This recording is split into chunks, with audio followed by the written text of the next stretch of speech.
Bonjour, c'est Yannick de Progresser en photo. Alors aujourd'hui dans cette vidéo, je vais vous aider à choisir votre matériel photo, quel que soit votre niveau et en fonction de votre budget.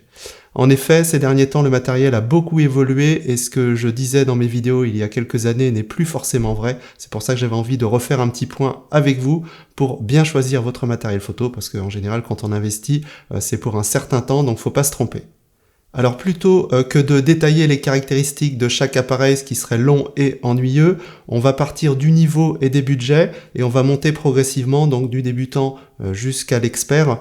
Comme ça, eh bien, vous aurez vraiment les éléments qui sont importants plutôt que de se concentrer sur les caractéristiques.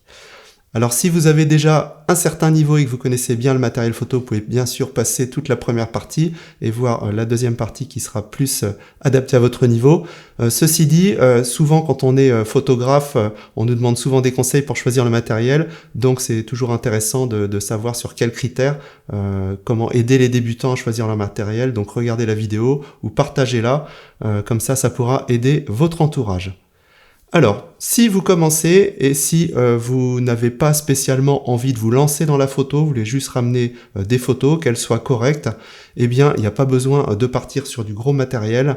Vous allez tout simplement utiliser soit un bridge entrée de gamme comme celui-ci, ou soit carrément votre téléphone. Un téléphone, si vous faites juste des photos souvenirs pour mettre sur les réseaux sociaux, si vous ne cherchez pas à avoir des effets comme par exemple un portrait avec un flou d'arrière-plan, etc., etc., vous n'avez pas envie de faire trop de réglages, j'ai envie de vous dire, gardez votre téléphone, ce sera largement suffisant. Ça ne sert à rien d'acheter un appareil compact aux alentours de 100 € parce qu'il fera quasiment la même chose.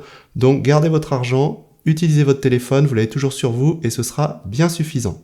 Alors par contre, si vous avez des limitations avec votre téléphone et que vous voulez par exemple zoomer beaucoup plus loin, à ce moment-là, vous pouvez partir sur un petit bridge entrée de gamme aux alentours des 200 €.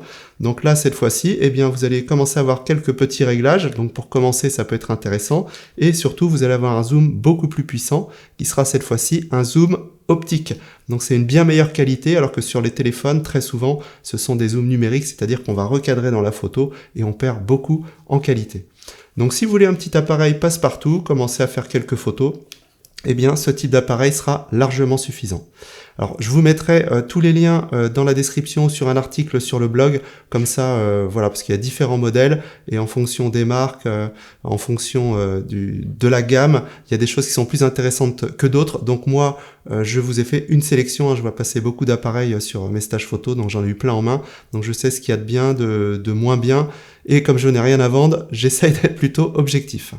Alors si la photo vous intéresse et que vous avez envie de faire mieux, donc si vous êtes ici, je pense que c'est le cas, vous pouvez rester sur un bridge si vous n'avez pas envie de vous embêter avec tout le matériel, c'est-à-dire différents boîtiers, différents objectifs, etc. Si vous voulez un seul appareil tout en un, le bridge peut être une solution, mais il y aura des limitations.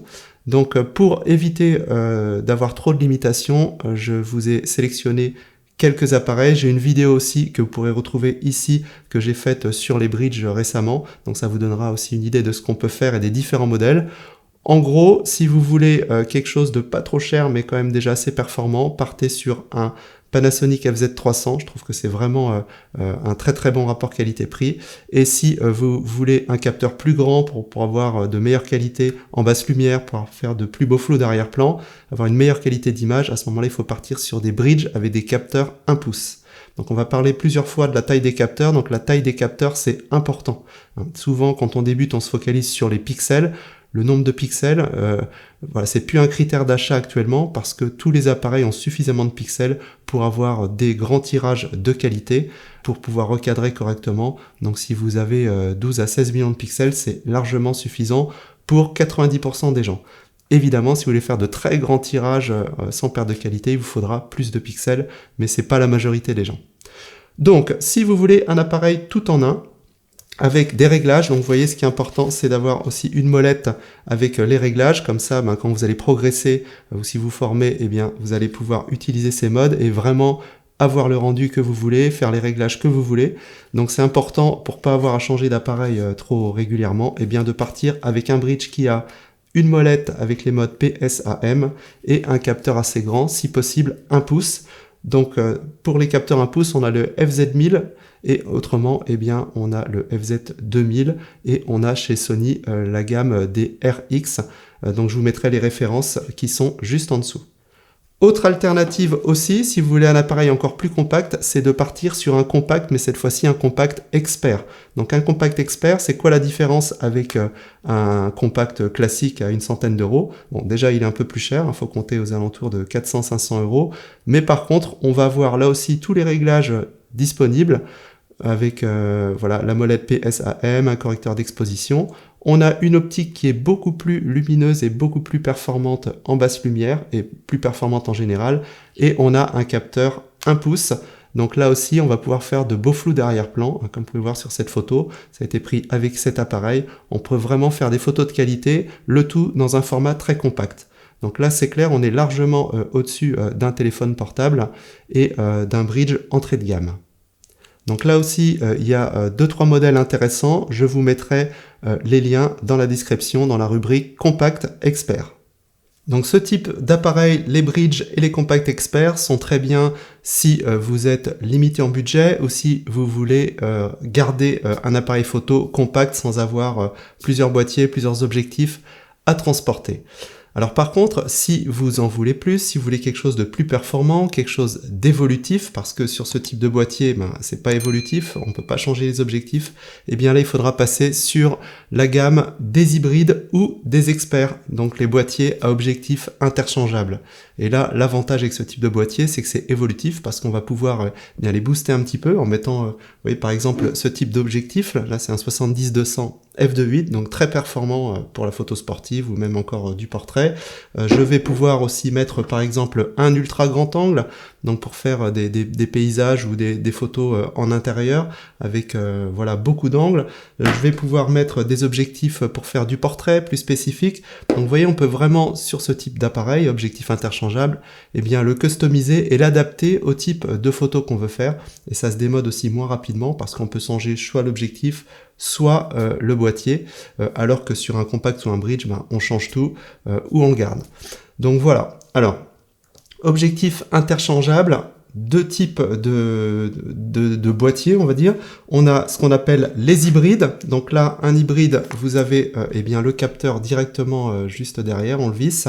Et sur un réflexe, eh bien le système est un peu différent puisque là, vous avez un miroir. Vous voyez ici qui renvoie donc l'image qui passe à travers l'objectif, qui va dans un système de prisme et qui ressort dans un viseur optique. Donc c'est pas tout à fait le même fonctionnement.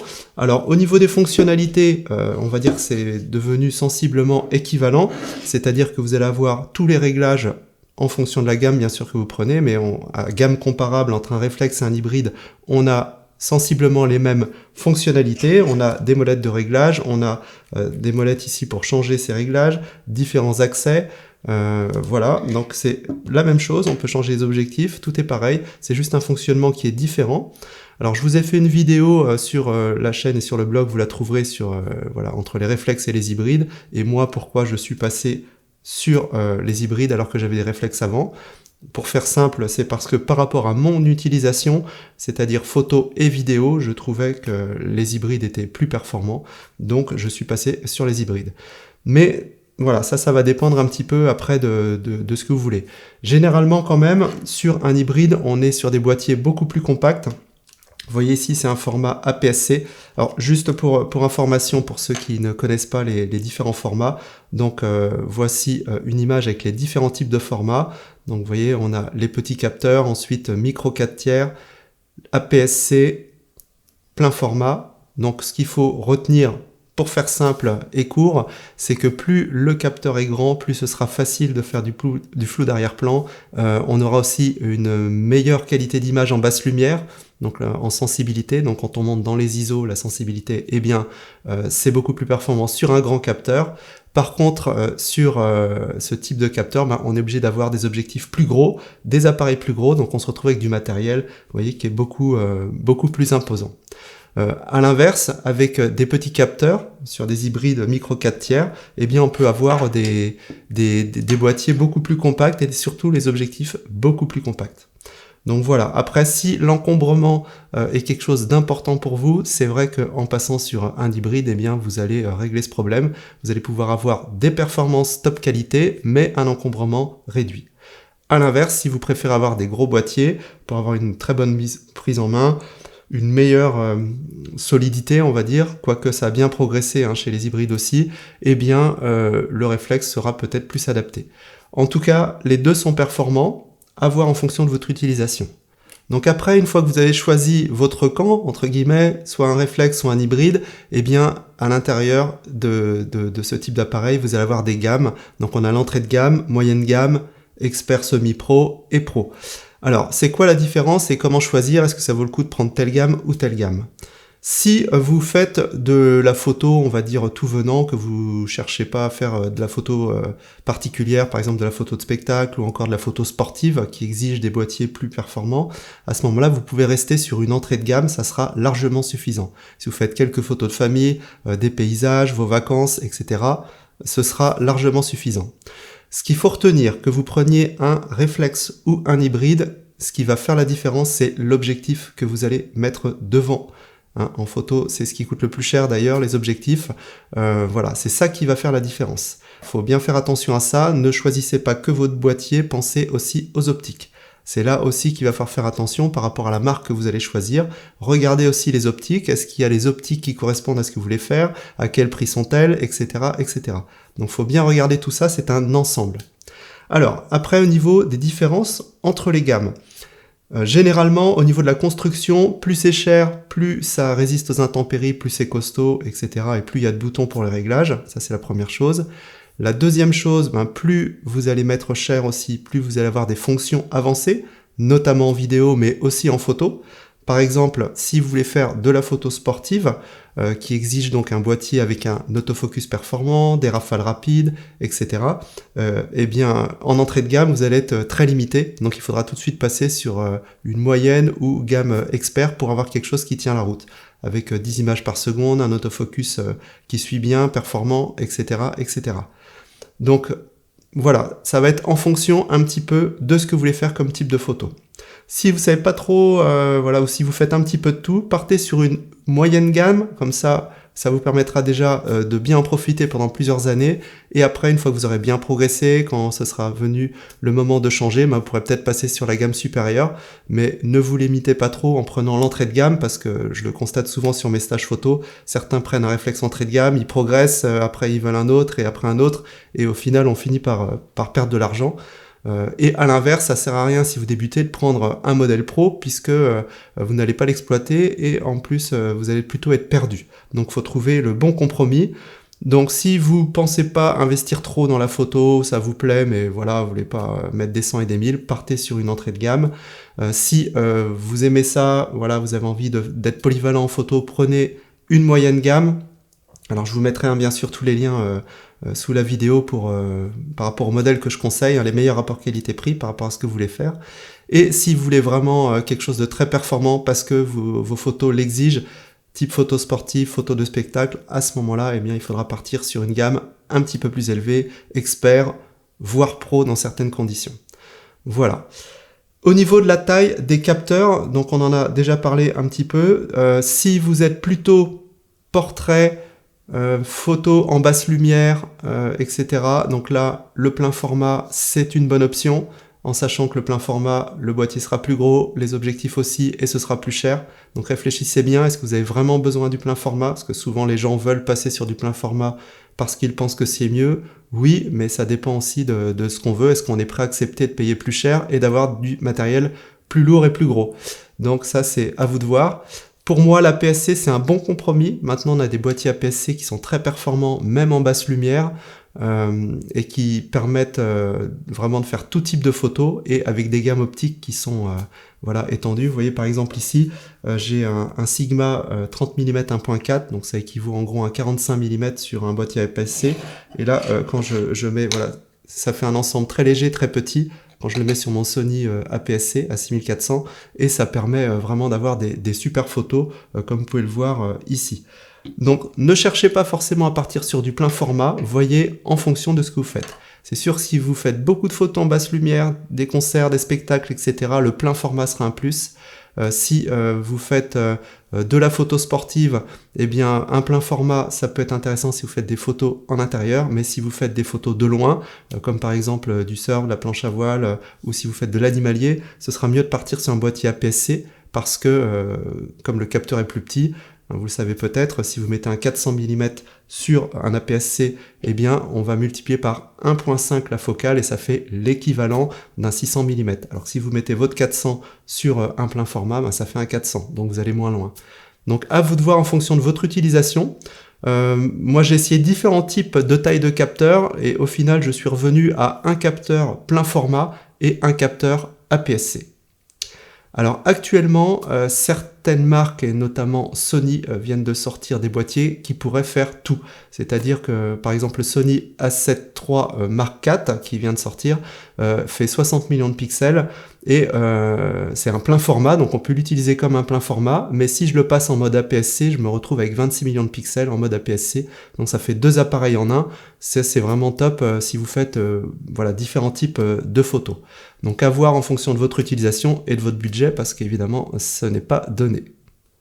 Donc pour résumer, si vous voulez aller plus loin dans la photo, progresser, avoir du matériel évolutif, eh bien partez sur un boîtier avec objectif interchangeable, donc soit du micro 4/3 si vraiment vous voulez avoir eh bien, des boîtiers très compacts, mais vous serez limité dans les hauts ISO parce que le capteur est plus petit. Si vous voulez un bon compromis, le format APS-C actuellement c'est vraiment un bon compromis, que ce soit en prix, en encombrement ou en performance.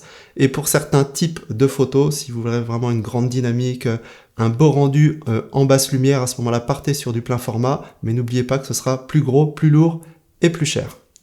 Donc voilà ce que je voulais vous dire au niveau du matériel à l'heure actuelle, donc fin 2019, début 2020. Donc la vidéo, je pense, sera valable encore quelques années. J'en referai une quand ça aura évolué, mais ça va vous donner déjà eh bien, quelques éléments pour bien choisir votre matériel ou le faire évoluer si vous êtes déjà équipé.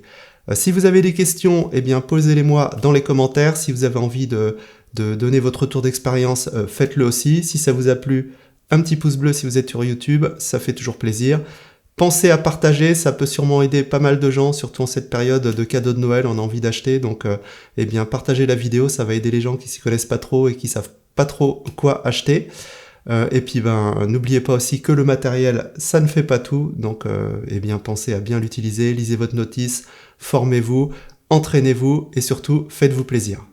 Voilà, je vous dis à bientôt pour une prochaine vidéo. Si vous n'êtes pas encore abonné à la chaîne, eh bien faites-le en cliquant ici. Si vous voulez quelques conseils en vidéo, eh bien cliquez là pour recevoir ma série de vidéos gratuites. Et moi je vous dis à très vite dans une prochaine vidéo. Salut!